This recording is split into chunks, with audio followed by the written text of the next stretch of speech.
Baik. Bismillahirrahmanirrahim. Assalamualaikum warahmatullahi wabarakatuh. Waalaikumsalam warahmatullahi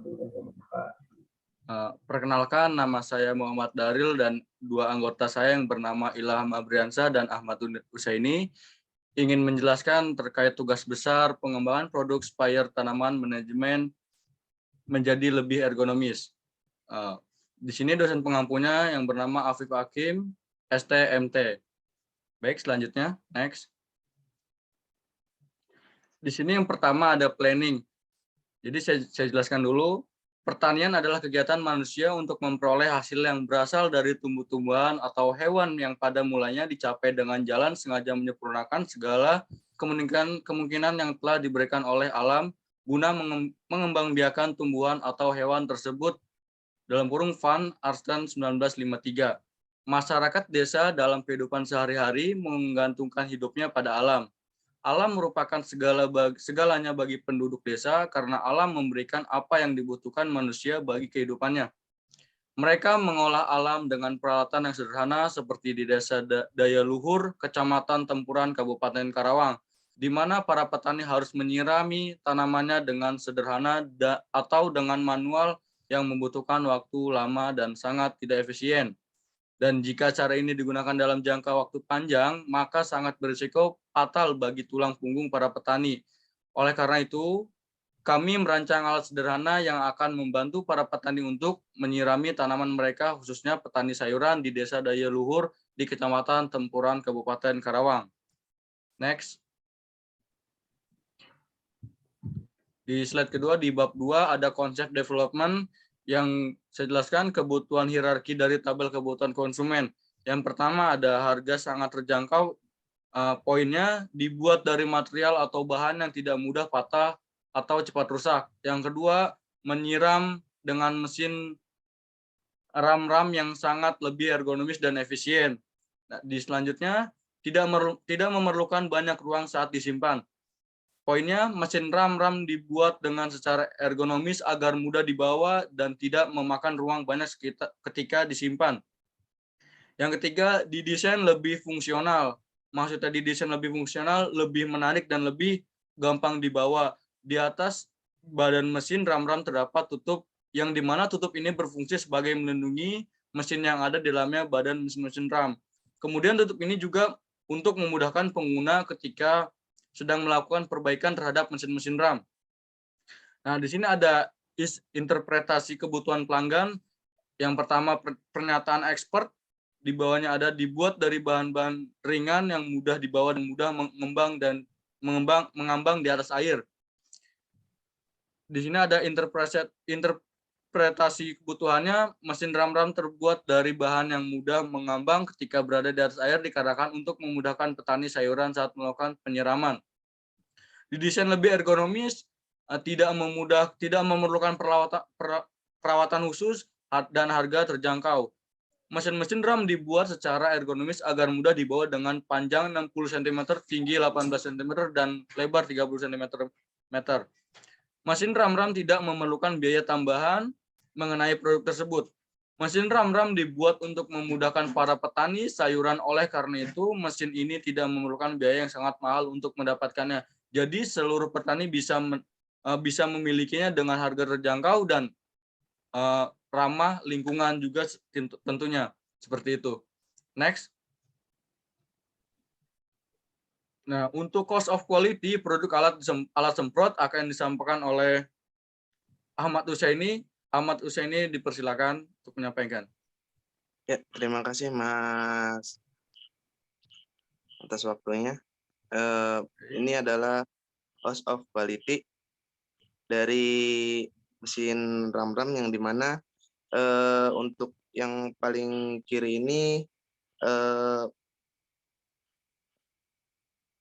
ini untuk keinginan konsumen, yang dimana keinginan konsumen itu yang ini ada 5. Yang pertama desain produk, kemudian tahan lama, kemudian harga murah, kemudian ringan, kemudian nyaman saat digunakan.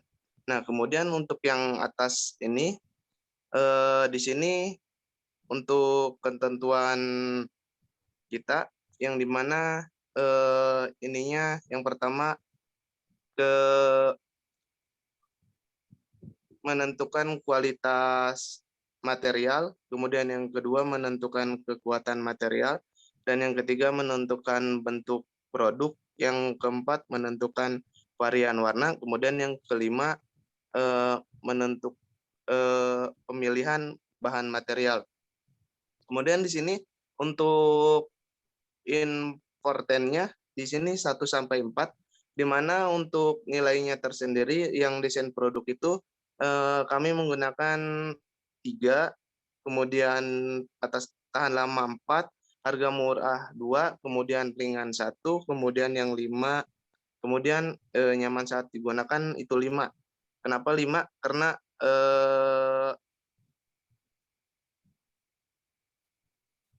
terus kemudian di sini untuk hubungannya desain produk hubungannya dengan ketentuan kualitas material itu tidak ada, dan di sini hubungannya desain produk dengan ketentuan bentuk produk. Di sini nilainya ada 3 yang benar. 3 ini berjumlahkan poinnya itu 9. Kemudian yang kedua desain produk itu berhubungannya dengan menentukan varian warna, di mana juga jumlahnya itu 9 karena ada I-nya 3 dan seterusnya. Kemudian untuk menentukan jumlah nilai kepentingan, di mana nilai kepentingan ini ditentukan oleh contohnya misalkan di sini untuk tahan lama nilainya 2 yaitu I2 yaitu 4, 4 dikali 4, kemudian di bawahnya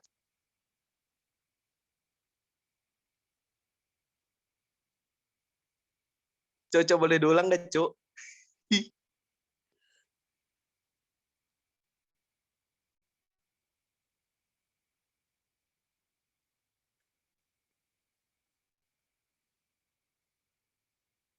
Halo, Ham?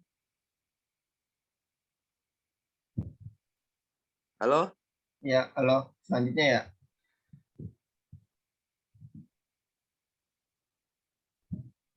Selanjutnya, Bisa dilanjut dengan Ilham Abriansa tentang metrik keputusan konsep.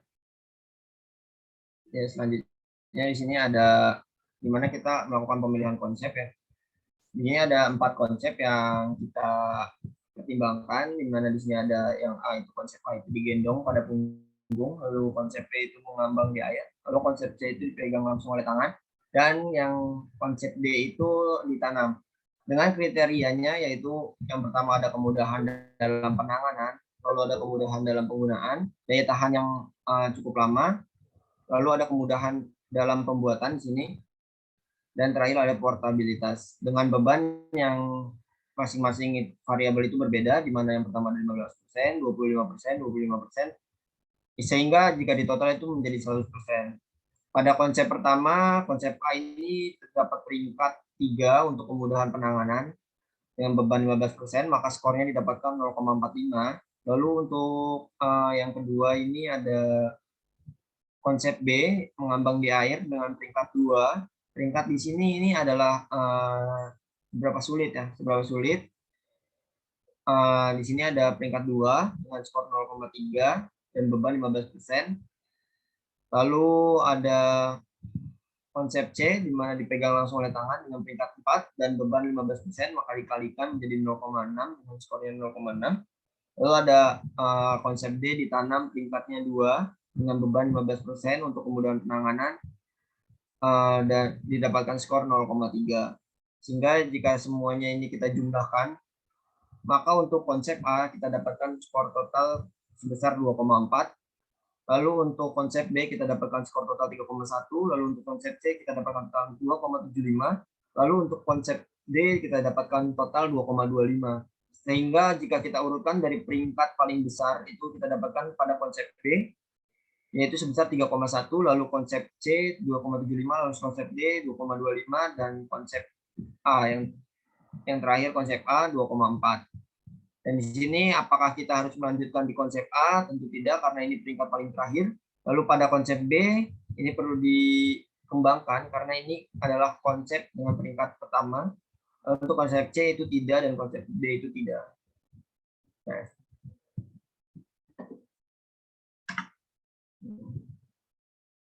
Dan selanjutnya di sini ada set finance specs, di mana di sini kita dapat melihat kebutuhan biaya yang kita butuhkan selama proses pengerjaan sampai proses jadi dari produk yang kita buat. Di sini pertama ada alat-alat, ada mesin sprayer pump, ada sprayer, ada selang, ada klem, kunci, saringan air, baterai atau aki ya. Lalu ada botol polimer atau bahan polimer di sini. Itu dengan mesin sprayer satu buah, selang 330 cm, klem itu 5 buah, saringan air 1 buah, baterai 1 buah, dan polimer 1 buah. Dengan selang pengeluaran panjangnya 270 cm, diameter lingkaran 1 meter. Lalu mesin sprayer panjang 17,5, lebar 8 cm, tinggi 5,5 cm. Untuk baterainya sendiri, itu kita gunakan aki dengan panjang 13 cm, lebar 6 cm, dan tinggi 12 cm. Lalu untuk badan sprayer ada panjang 30 cm, lebar 28 cm, lalu tinggi 21 cm. Dengan selang pemasukannya itu panjang 60 cm dan diameter lebarnya itu 1 cm. Jadi di mana selang untuk pengeluaran dan pemasukan ini cukup panjang sehingga memudahkan para petani untuk melakukan penyiraman tersebut. Seperti itu. Nah, di sini ada tes pengujiannya. Pengujian daripada produk yang sudah kami buat, ini kita sudah membuatnya produk jadi. Bukan hanya prototipe, namun ini sudah jadi. Kita lakukan pengujian ini di Kecamatan Luhuran, tepatnya di Desa Dayah Luhur. Dilakukan oleh salah satu anggota kami yang terjun langsung ke lapangan. Nah, seperti ini gambarnya. Lalu kita juga menampilkan video saat proses penyemprotan berlangsung. Nah, seperti itu. Ya. Jadi produk ini dapat dibilang sukses atau berjalan lancar, di mana kecepatan air yang dikeluarkan oleh mesin ini cukup untuk menyiram daripada tumbuhan sayuran-sayuran yang ada di sana. Nah, seperti itu. Mungkin sekian, bisa dikembalikan ke saudara Daryl. Baik, terima kasih atas penjelasannya, Ilham Abriansyah. Untuk selanjutnya sudah selesai dan mohon maaf apabila paparan atau tugas besar kami kurang berkenan atau kurang masih banyak kurangnya, mohon dimaafkan. Cukup sekian paparan laporan kelompok dari kami. Wabillahi taufiq wal hidayah. Wassalamualaikum warahmatullahi wabarakatuh. Waalaikumsalam warahmatullahi wabarakatuh.